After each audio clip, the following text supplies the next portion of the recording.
All right, everyone. Thank you so much for joining us for this awesome panel titled Building on Bitcoin from Digital Gold to Global Infrastructure. So, today we're going to explore Bitcoin's journey from the OG crypto store of value asset that we all know and love to developer infrastructure with a fast growing ecosystem that supports NFTs, DeFi, and more. So, a little bit of housekeeping before we jump into the panel. Um, Feel free to drop a quick introduction of yourself in the chat, maybe a LinkedIn link, if you're so inclined. Maybe you'll make some good connections, but please do not shill or spam anything in there. And if you would like to post a question for the panelists to answer, do not ask them in the chat. Ask them in the Q&A section because they will get lost in the chat. So, and then we'll have time to get to the questions towards the end of the hour. So, all right. So let's introduce our amazing panelists.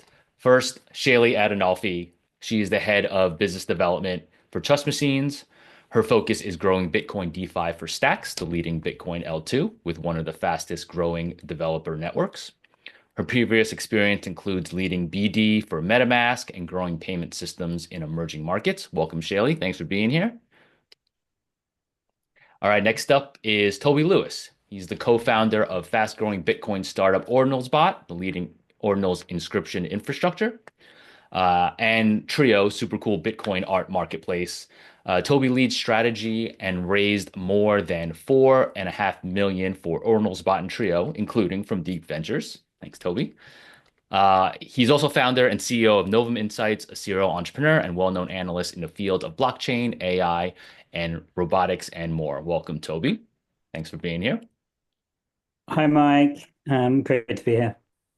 Awesome. Last but not least, Vakeesan Mahalingam is the co-founder and CEO of Torram, a complete middleware stack for institutional use cases and applications built natively on Bitcoin, and another Deep Ventures portfolio company. Vakeesan is an ex-institutional trader turned VC turned founder and is leading the charge by building decentralized oracles and indexers to bridge TradFi with the decentralized Bitcoin economy. Welcome, Vakeesan. Thank you for having me. Happy to be here. Awesome. All right, let's kick this thing off. So, I know many of us here own Bitcoin. We know how it's a great store of value. Number go up a lot over time.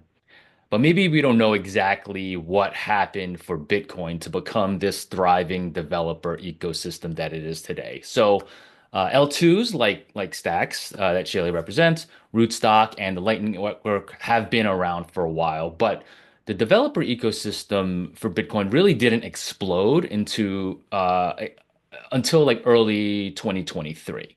So I'd like to go over what events sparked Bitcoin's recent rise as a developer ecosystem.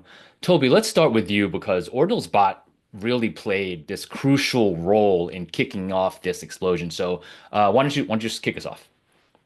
Yeah, no, it was like an incredible moment 2 years ago where I think like at least everyone in my network was sort of pivoting to try and figure out what ordinals were. And luckily like the ordinals bot team, we pulled together a platform in a weekend that allowed anyone to easily create an ordinal. So I guess why that development was important. So it kind of came out of Taproot and sequentially ordered how data was stored on the Bitcoin blockchain. And that just really caught people's imagination, I think. So then you suddenly had like a sort of codified data storage area on Bitcoin. And I think finally brought a lot of crypto users back to Bitcoin who might hold Bitcoin and use it as a store of value, but not many people have played around with it for the sort of NFT things that really ordinals kind of, I guess, have replaced in some ways. And then sort of looking at tokenization on Bitcoin. And I think it really brought like a bigger crypto user space towards the rolling out of more technology on top of Bitcoin and reignited a lot of early interest. So Ordinals bot, we were very privileged to have probably 40% of the early ordinals flowing for our systems. The one of the early Bitcoin tokens, Audi, which was a layer one token, which came out with BRC20, that was also deployed on our platform. And so where I see I think probably the next 5 years is we've had experiments with BRC20, we've had experiments of runes, both Ordinals bot and Trio. We've been trying to service people wanting to do stuff on layer one Bitcoin. And I think it's really great that you've got Torram and Stacks on this panel, or Trust Machine, just because I do think that Bitcoin DeFi is really the obvious kind of end game of some of this, and from a sort of, I guess, pure statistics point of view, while Bitcoin occupies more than 60% of the market cap of cryptocurrencies, it's tiny in terms of a DeFi ecosystem, even now, post ordinals, post the adoption that Stacks and other people have been getting, right? I think you're going to see just more and more adoption, and at the moment, I think it's in the very single digit percentage points that people are doing anything more complex with their Bitcoin. And we certainly think that will be above 10% pretty soon, and that will probably have seismic impacts on crypto in general, and really turbocharge innovation on Bitcoin. Yep, absolutely. Shailee, Vakeesan, any thoughts on kind Yeah, of the timeline of the rise of Bitcoin as a developer ecosystem? yeah.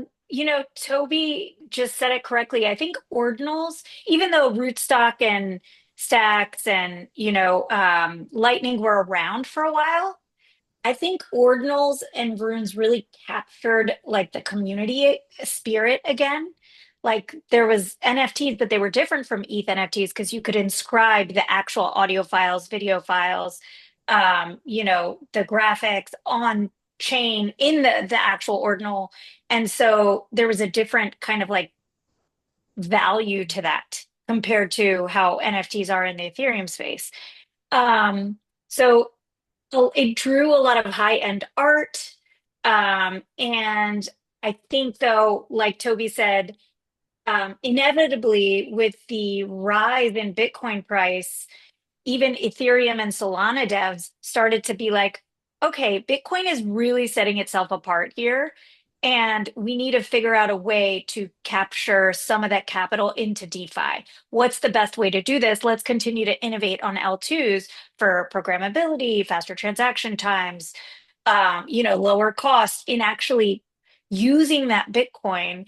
And I think at Stacks, we really value the decentralization bit and self-custody, and while having the finality and the Bitcoin layer one. So continuing to innovate on leveraging the security and the core tenets and principles of Bitcoin while speeding up the processes needed for DeFi to actually happen, is kind of where we're seeing all innovation in the space today.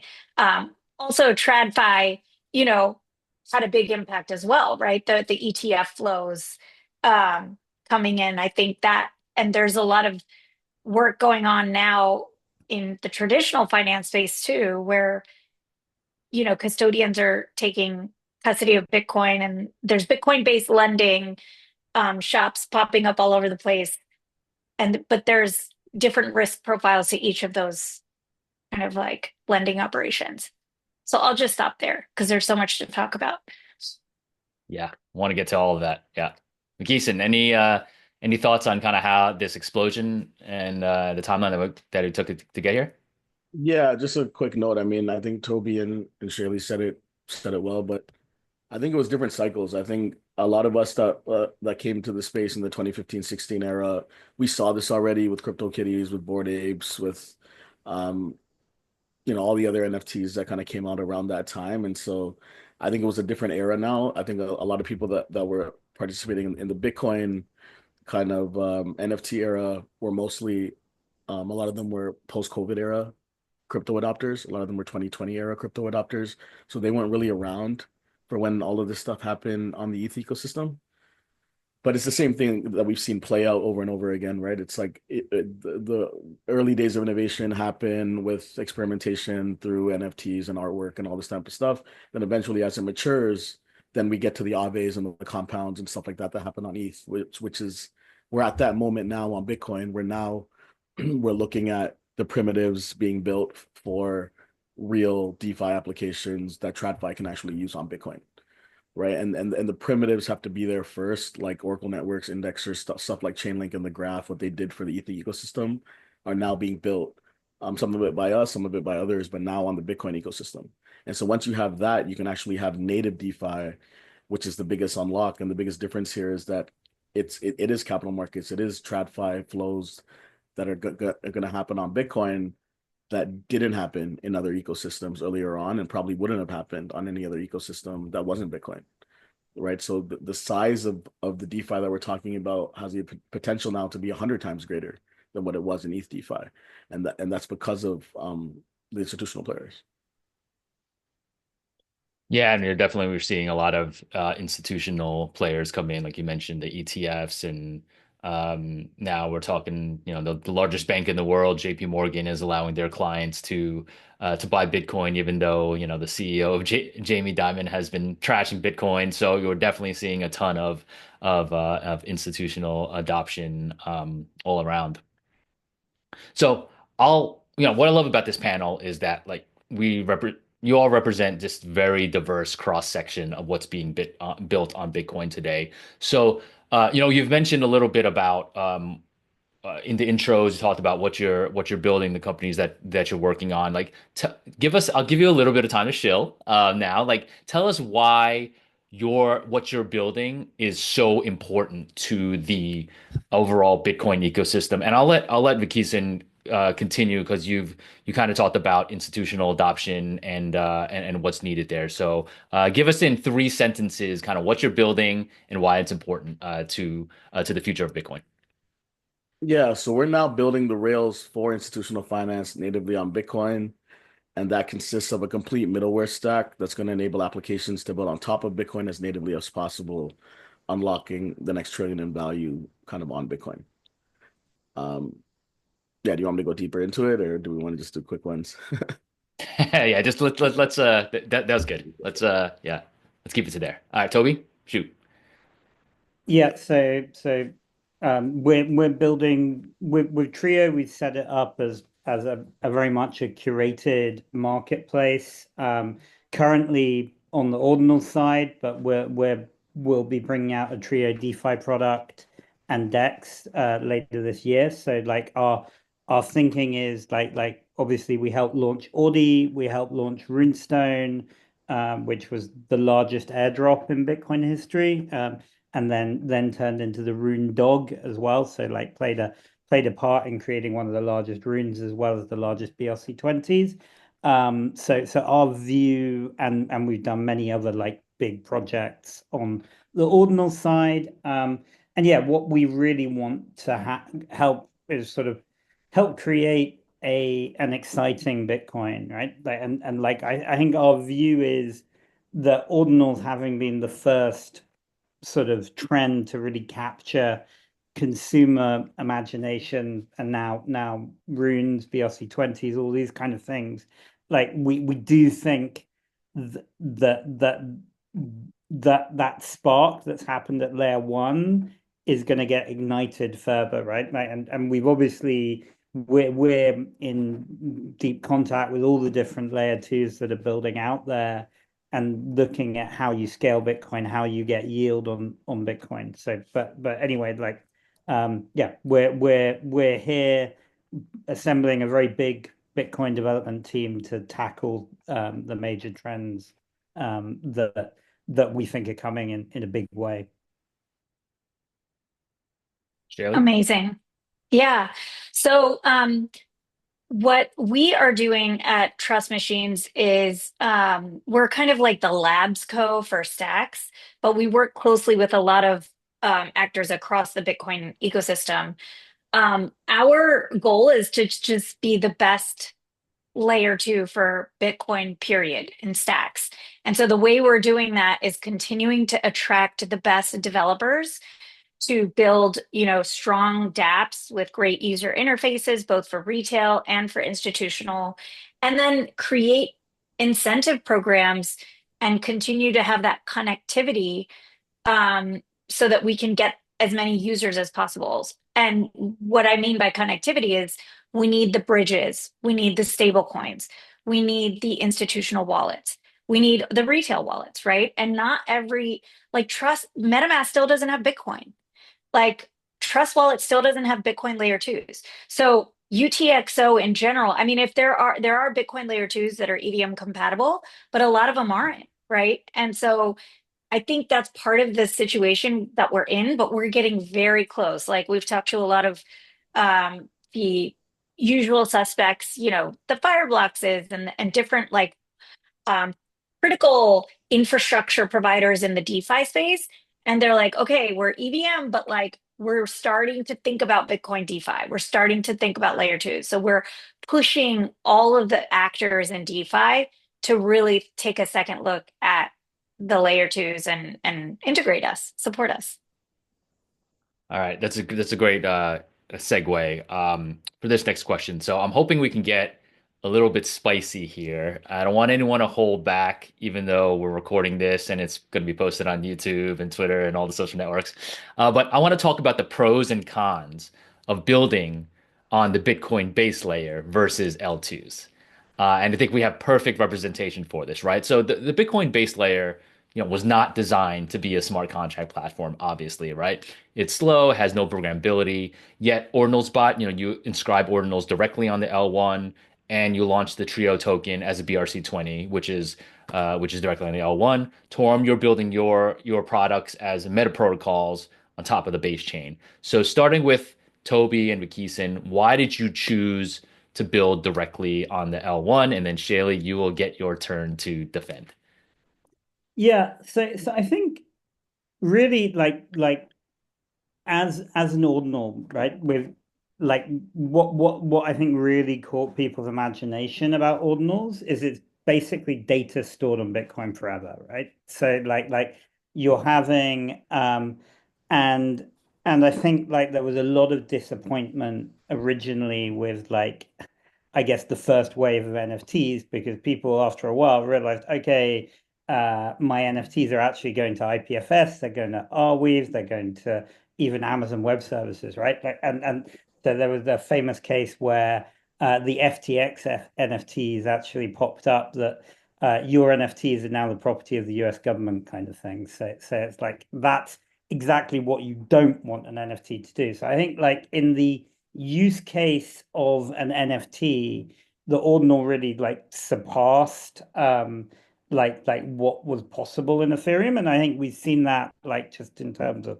like to date, like ordinal use cases have gravitated a bit like they did on Ethereum towards like speculative trading of assets and but it's a faster growing speculative trading area.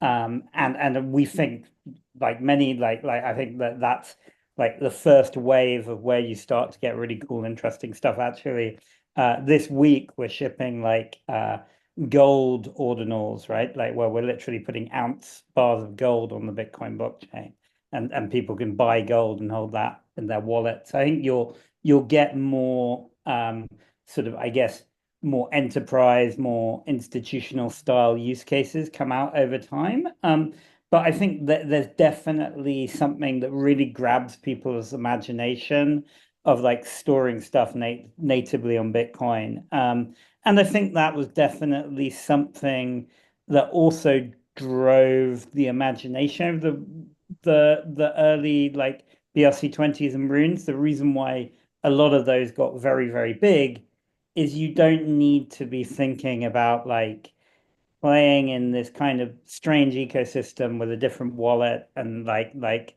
like a slightly weird user experience. If your Bitcoin's staying on Bitcoin, that makes it easier. We do, however, think like the scaling is running into a problem right now. So obviously like paying close attention to the all the different sort of opportunities. I think instinctively we're very keen on the scaling solutions that really allow your experience to stay as close to Bitcoin as possible, because we think that users, if they're feeling they're still in their Bitcoin wallet, that's going to be easy. But obviously, like we've been around a long time, we've seen the Stacks folks and lots of other ecosystems, and people are getting more sophisticated ways of displaying that. So we saw there was a brief trend this year with a group on ICP where Odin.fun that I think really leveraged and caught the imagination for like quite a substantial like early adopter crypto user base. So I think like that like our mind is very open. I think like where I see things going over time is like a bit like how in other crypto ecosystems you can just easily toggle between the different user experiences. I kind of imagine that experience will happen on Bitcoin, and so layer one will always be like critical, right? Like all the layer twos depend on the layer one, but you will have, just by necessity, like lower fee transaction environments becoming necessary, right? And like as we've seen, like one of the things that ruined the early days of runes, which was massively hyped, was the mempool went up to 2000 sats per VB, right? So you basically had, it was one of the most catastrophic uh hype loss launches I'd ever seen in crypto, right? Because you had everyone gearing up, really excited about runes, but all of retail probably lost 70 to 80% plus on Yeah. what they poured into runes. So like I Yeah. think like we definitely saw the limitations of trying to use Bitcoin layer one for some of the more exciting crypto stuff. But we think that it will always be what a lot of this innovation touches, basically. Okay, Vakeesan, yeah, do you want to jump in here? Because yeah, you're building an Oracle network is really interesting because you want to tap into kind of every DeFi protocol out there, L1 or L2, right? So why build your meta protocols directly on L1? Uh, you're on mute. You're on mute. Yeah, for us, I mean, me coming from TradFi, when we always thought about DeFi back in 2016, it was how do we bring financial assets onto blockchain rails, right? And back then, it was always about how do we get it onto Bitcoin. So I think Bitcoin to me is not supposed to be everything to everyone for every use case. I think it's very institutional focused as far as what Bitcoin was developed for, coming out of a financial crisis in '08, trying to make a transparent ledger for transactions. I believe institutional transactions and institutional finance belong on Bitcoin L1 or as close to L1 as possible. I don't necessarily agree that all these other kind of things belong on L1. I think they can live on L2s. And so when we set out to build Torram, it was, we're going to build the first decentralized Oracle and indexer network on Bitcoin L1 to really make Bitcoin more useful than just a store of value. Because the mission was how do we give Bitcoin greater utility to all these institutions that are now going to come in and hold Bitcoin. They're going to want to do things with Bitcoin as natively as possible. And then from there, Torm evolved into the complete middleware stack. So now it's the Oracle network, the indexer network, programmability layer, and we just pioneered a new programmable token standard, open sourced it, wrote the BIP for it. It's under second round of reviews by Bitcoin core devs, but that will essentially be a new programmable token standard on Bitcoin for the entire community because it didn't exist. And we know that a programmable token standard needed to exist in order to build something like a Bitcoin native stablecoin, right? So as far as use cases go, like we think institutional, and this is based on my conversations, wants to be as close as possible to the Bitcoin network because they're automatically exposed to the Bitcoin blockchain by default just by holding Bitcoin as an asset, as a balance sheet asset, store value asset. And so the question is, how can they do the two things that they want to do the most, which is one, collateralized lending against Bitcoin, right? So they want to put their Bitcoin in cold storage and never really touch it, or touch it as minimal as possible, and take out loans against it. And when they do take out a loan against it, what asset are they going to receive? They need a liquid asset like a Bitcoin native stablecoin. So those are kind of the two things that we see um, as pillars to Bitcoin DeFi or Bitcoin Fi, especially from an institutional perspective. But it's not about, the number of applications or having, dozens or hundreds of applications built on the L1. It's about having a few critical pieces and a few critical applications built that can then facilitate like trillions of dollars in value transfer on or as close to the L1 as possible. And that's kind of what we're building as kind of our vision. That's kind of where we see the L1 heading. Yeah. Okay, cool. Thank you. Shailee, Yeah, your time to shine with the L2s. I mean, all of this is great. And I think we need this innovation to learn from each other, right? Like if we didn't have the lessons of runes, where would we be? I think there's still like some bridges and innovation happening in the runes ecosystem. But we have to like experiment and learn, right? To figure out what sticks. And we need more innovation in the Bitcoin space. I think for stacks, Munib Ali, our like one of the co-founders of Stacks and our CEO at Trust Machines, always says Bitcoin is the best store of value. It's 16 years old. It's super decentralized, and it's really tough to get a Bitcoin improvement proposal through. And hats off to the Torram team. Like I hope it works out. I think we can also think of innovation happening with on Bitcoin with miners. Like there's so much that needs to happen even in the mining space to make it more eco-friendly, right? But when it comes to programmability, scalability, strong user experience, that's where Stacks, I think, is aiming.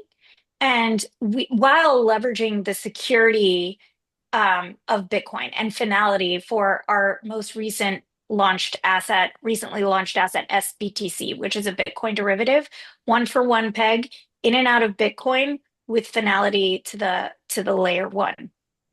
And so it's just like continuing to improve that user experience to make DeFi very like a pleasure on through any app. And then, like Keeson said, we need the wallets. We have Leather Wallet, Xverse, then we need the DEXs. We've got Bitflow and Alex Go. Lending and borrowing, we've got Vest and Granite. Restaking is on the roadmap. Um, and some things may not make sense for stacks. Like I still think high-end art and luxury goods probably make most sense for ordinals, right? And I think that community will continue to like to enjoy the art and like luxury goods and that kind of space. But when it comes to DeFi, I think Stacks is really like well positioned to continue to attract institutional and retail capital and users. So I'll just leave it there. But I will say I think it is really tough still being non-EVM to get the integrations, but we're getting there. We're working on it. I think all of us as a community across layer twos are trying to get this done.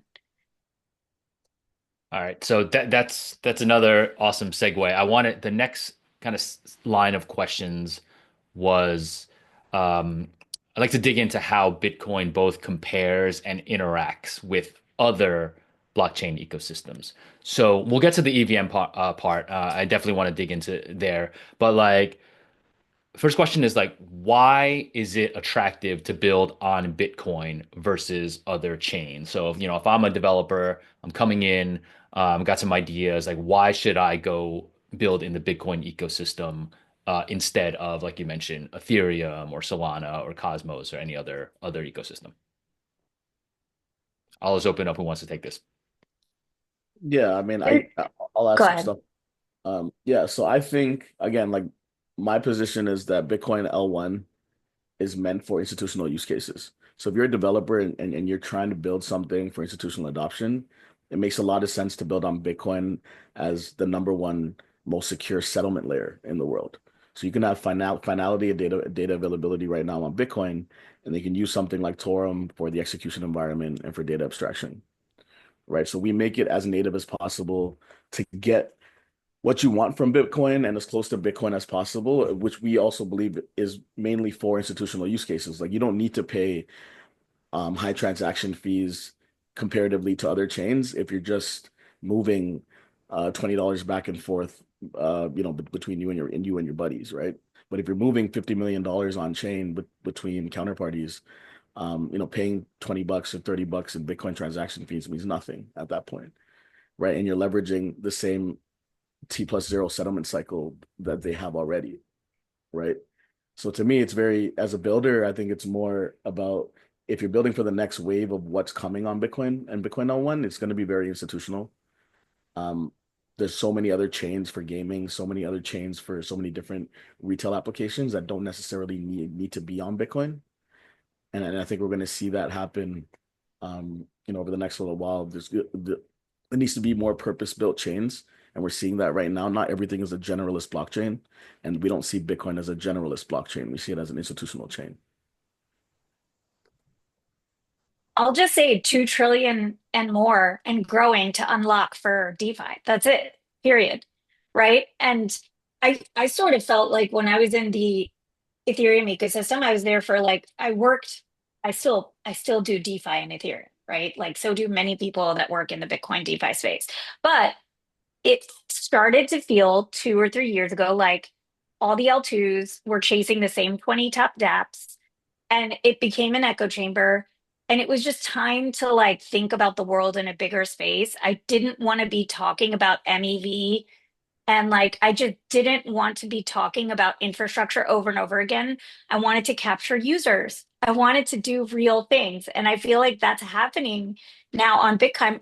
Bitcoin, it's also because like the regulatory landscape is very different, right? So all of us in DeFi, no matter what chain you're on, are re-exploring the use cases from like 2018, 2017, like the RWA stuff. That's all going to happen, I think, in Bitcoin DeFi as well. Um, but there's more capital. That's it, period. Yeah, yeah, way more capital, right? Toby? Yeah, no, I 100% think there's that obvious kind of element of the scale of believability of Bitcoin, right? And I think that is the what we've seen very much as a reality is you in like a lot of other chains end up being quite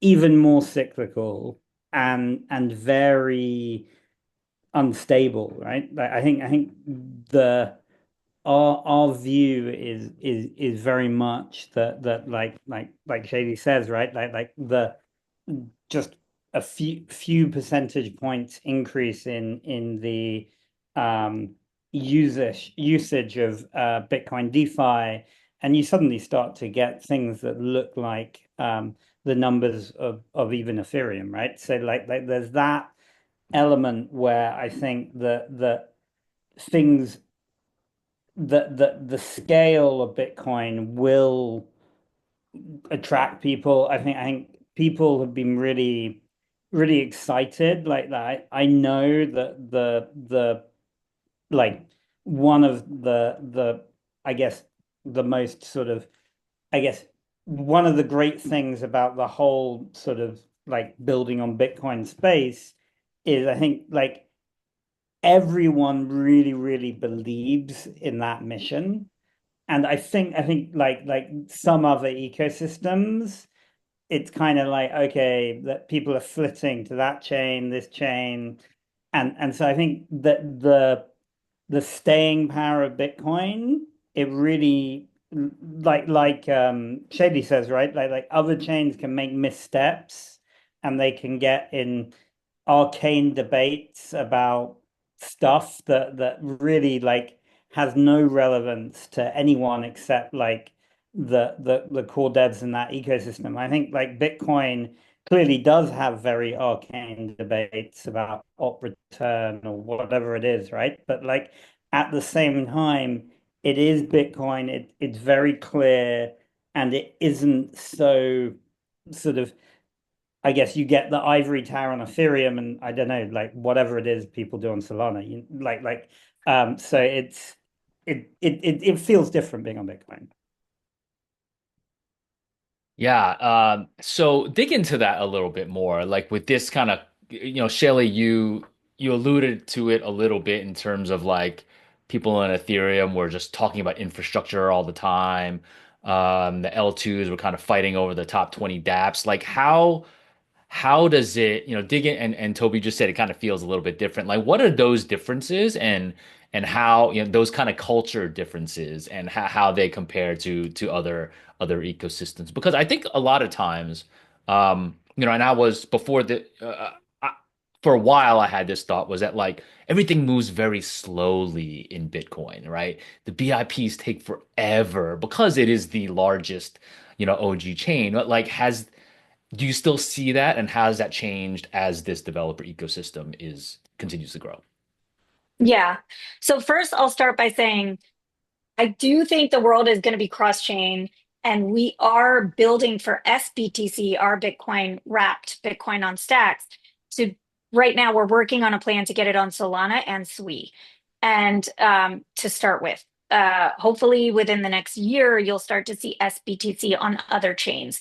And we're also, Axelar is in the works in terms of a bridge, and we already have all bridge. So I do think like eventually there will be more of that cross-chain, like Bitcoin L2 to non-EVM and non-Solana. I mean, I should say EVM and Solana like chains, right?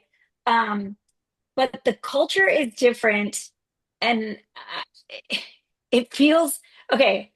This is gonna sound funny, but I felt like I was this like Ethereum like Zen chill vibes girl that came into Bitcoin and it was a bunch of cowboys. Does that make sense? It has a different kind of feel. It felt like, cowboy hats and guns. But I don't think everyone is like that. But that's kind of how I felt coming in. But I think like the community is like Bitcoin is mother is kind of like the feeling. It's like that is like the feeling that everyone gives, and they just want to continue to like buy and never sell. um and that's the culture is just that like Bitcoin is best, period. Yeah, I think from my side, it's a bit different. I mean, I think also having kind of been through all these other ecosystems the past 8 years, and then finally building now on Bitcoin. The more I look at other ecosystems, the more Bitcoin maxi I become. And part of that is Uh-oh. that there's just so much rug pulls, there's just so much crap still happening in all these other ecosystems. And you're seeing them finally start to try to mature. Like look at Solana trying to go from degen chain to like institutional chain, this week with Accelerate, right? Like we're seeing so much movement back to the institutional side from all these other ecosystems. And based on our conversations, there's a lot of ecosystems that are not now like, hey, how can we start doing stuff on Bitcoin? And they're all coming back to Bitcoin as far as like integrations or interops, right? And so like we want to be that infrastructure stack that allows these guys to do that. But at the same time, we understand that Bitcoin was meant for institutional and not just Bitcoin Fi of like, I hold Bitcoin, what can I do with it? There's two elements to DeFi, right? There's the DeFi of using Bitcoin and Bitcoin to earn yield, and then there's how do we bring RWA tokenization and financial asset tokenization to Bitcoin, right? Like how do we get tokenized money market funds and tokenized treasuries on the Bitcoin network using Bitcoin as a settlement layer, right? And that's where the biggest unlock is. It's not so much as like just using the kind of Bitcoin that's sitting there. I think less than 1% is being used right now in DeFi. So the rest of it is just sitting around stagnant. But it's how do we start bringing these tokenized assets to the mother chain, right? And whether it's private equity assets or whether it's gold or whether it's whatever, how do we bring the tokenization of these assets onto Bitcoin? And then it can move interop between multiple chains. But we just feel that the institutional side of all this is going to want to be on Bitcoin. right? And I think that's the difference in the Bitcoin ecosystem. And then to Shailee's point about the cowboys and the guns, it's like we're seeing that early era of like, this is like that Crypto Kitty Wild Wild West NFT era of like Ordinals and Ruins, which is really what's bringing all this attention back to Bitcoin, right? But I think like, a couple of years from now, all of that's going to be gone and you're going to see the suits come back and the cowboys are going to be gone, right? So it's like, it's that same thing over again. But to follow up to a couple of points that you two made, you talked about, Shailee, you mentioned that a lot of the culture is buy and hold, right? Like it is such a strong hodl asset. And we're also seeing on the institutional level, a lot of these companies come up with these kind of like strategic reserve company policies, or even, the United States government with a strategic Bitcoin reserve.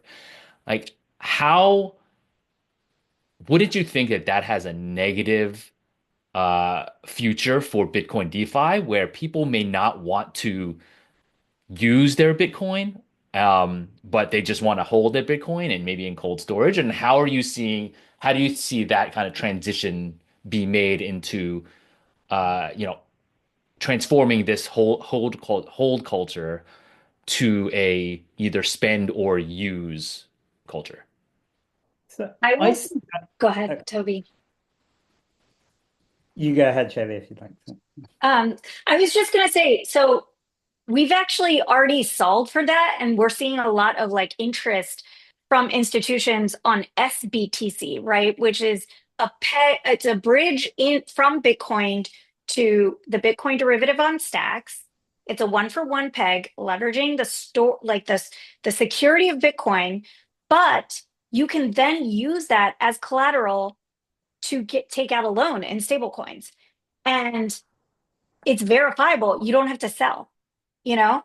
And there's no rehypothecation. You can do it in a self-custodial way, and Stacks is super decentralized. So there's more trust in doing that on chain by a lot of like OG whales, and versus going to a more custodial approach for DeFi using Bitcoin, if that makes sense. Because they don't want to sell, they don't want to let it go, they don't want to give it to a custodian. So how do they do DeFi while like preserving that Bitcoin is Yeah. kind of where we're getting to. Yeah, no, Toby? I 100% agree, right? Like I think there's always going to be trade-offs, right? Like you've got sort of the risk trade-offs in DeFi, right? And we all know the amount of hacks there's been across all of crypto, right? But financial institutions also go down. There's complexities in all those markets, and I think there will be a lot of people who will just want to be able to get some yield on their Bitcoin from Fidelity or Coinbase or whatever it is, right? And I think obviously you've got like this big drive of CBTC and others, right, as well as SBTC, obviously. I think you're always going to have people who want um, a more decentralized tech stack to understand how that's working and potentially getting higher yield for either higher risk or at being able to understand their risks. So I think there's a whole series of trade-offs. To your point, in terms of there's a lot of people who just want to hold Bitcoin forever. Like I think like yes, that group of people will always exist, like people who just want to keep their cash in an account not earning any yield, right? But after a while, it makes less financial if it's almost risk free to get the yield, then anyone who's thought about finance will take that risk. I think it almost it there's a PTSD in the early days of Bitcoin where it's almost like oh, they want me to put my Bitcoin into this thing and that's putting my Bitcoin at risk. But I think they will get greater layers of trust and people should just be diversifying as they do that. And I think we're seeing it happen, and it's one of those things that will happen slowly and then suddenly, really. Jason? Yeah, just a quick point on that. I think there's a difference between like institutional versus retail, right? So I think institutional right now is less concerned about full self custody. They use custodians, right? They use MPC key technology. They have to look out for key person risk and a whole bunch of other stuff, right? As far as wallet management goes. So it's less about um, keeping it and never moving it. As soon as they buy 10,000 BTC, 20,000 BTC, the question is, what can I do with this asset? How can I leverage this as a balance sheet asset like I do with the rest of my balance sheet? Because all corporations really do is leverage for debt, right? So they leverage their assets into more capital, right? So if you're bringing this on as a treasury asset, the first thing is, okay, well, how can I leverage this to either earn yield or to buy other assets that are going to be, income generating or to get liquidity, right? And then leverage that liquidity into something else, right? And so right now they're using OTC desks, they're using hedge funds and stuff like that to do this in a Web 2 way or like an off-chain way. And what we want to do is bring all this stuff on chain so that they can do this stuff, this collateralized lending and stuff like that on chain without having to do it off chain because they're doing it anyway, right? And the next version of this is allowing them to do it on chain directly on Bitcoin itself. And then I think once they start doing it, then you'll see retail follow because then the rails will kind of be there. The institutions trust, which then will open it up for kind of retail to trust as far as like not wanting to move their Bitcoin and then slowly starting to move their Bitcoin. Because usually, I mean, Retail that's an first. interesting point because typically from what we've seen in crypto space, it's been mostly retail first, and then the institutional kind of came out. So you see that kind of happening in a reverse form. I do on Bitcoin because I see the average retail holder of Bitcoin to be less crypto educated, right? There's their financial advisors telling them to buy Bitcoin. There's like, old 50, 60-year-old retirees that are now learning how to buy Bitcoin. They're not the average crypto user. They're not the average ETH user, as an example, where retail is going to move first. The Bitcoin users at scale, a lot of the retail holders are going to be people that just hold mutual funds, that just hold ETFs, right? And so it's the same fear. They're not going to want to press too many buttons or do too many things where then it introduces risk until they see that it's safe enough that large organizations are doing it, right? So I think it's going to be a bit Yeah. different. Yeah. Yeah, I was gonna say I completely agree. Um, and this is what we saw. We're slowly raising the cap for SBTC. In our first cap raise, we did 3,000 Bitcoin within 24 hours with Jump, SNZ or SNZ, UTXO Capital, and we were oversubscribed. We're doing our second one this Thursday, 2,000 Bitcoin. Um, and that's we've got some big institutions pegging in, but like they're using wallets such as Fortify, which is one of our partners, like you said, MPC, and then we've got BitGo as a partner. So we are starting to see this like requirement for custody and exploring how we can best support the non-custodial and the custodial use cases while maintaining like the security and decentralization aspects. And All I, right. I No, think go ahead. one thing I would say, Mike, is the clearly like if we see ordinals, runes, BRC20, these things as drivers, I think they were like retail-led innovations, right? Yeah. Like very like institutions barely touched them, right? Like, and then you've got on one side, obviously, what SBTC has been doing, what like different groups like the Babylons and Maples and whatever they are, right? Like springing up to like sort of provide an institutional window. But I kind of think what makes DeFi special is you always end up with that marrying of like in theory the man in the street being able to get the same kind of play on a inferior level playing field of with a BitGo or whatever, right? And it clearly that's maybe a bit utopian, but I think it definitely is still the dream. So I think that will be like I imagine what the way we see this build out is you'll get sort of sort of retail spikes, bringing in things, and more and more people, I think every cycle, are becoming more sophisticated crypto users. So I think like what will happen, and like I think Shailee talked about like leveraging Sui and Solana and Base and whatever, right? Like I think you'll get liquidity pools tying up with other ecosystems, kickstarting it, and that sort of more retail crypto user base will also migrate across. Cool.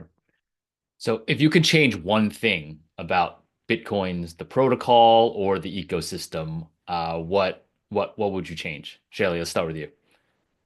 More developer tooling, easier developer tools. Yeah, I Vakeesan, would. do you have Yeah, a yeah. I mean, comment to that's make on hence why that? Torram exists, right?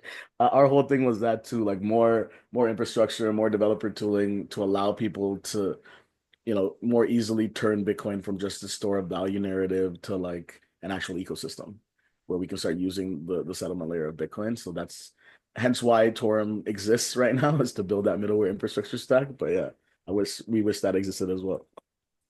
Toby?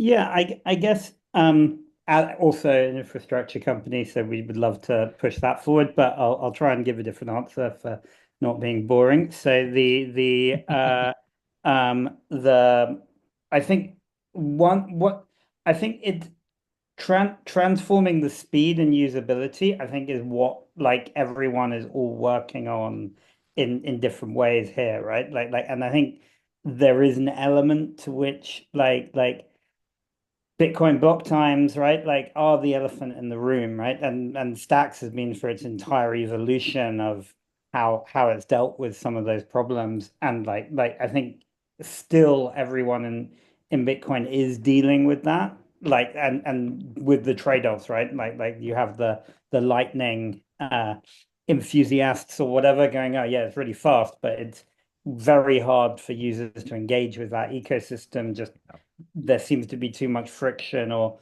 bad UX. I think it's just fixing a lot of those problems and making it easy for any user, be it retail or institutional, to really begin getting their hands dirty with Bitcoin. I think we've improved that tooling tenfold in the last 3 years, but like it needs to get so much better. Awesome. All right. I think we are running out of time. How can the audience learn more about you and what you're working on? Shailee, close it out. Go to stacksroadmap.com. We just published the most recent roadmap and we'll continue to iterate. Would love everyone's feedback. See you in Vegas.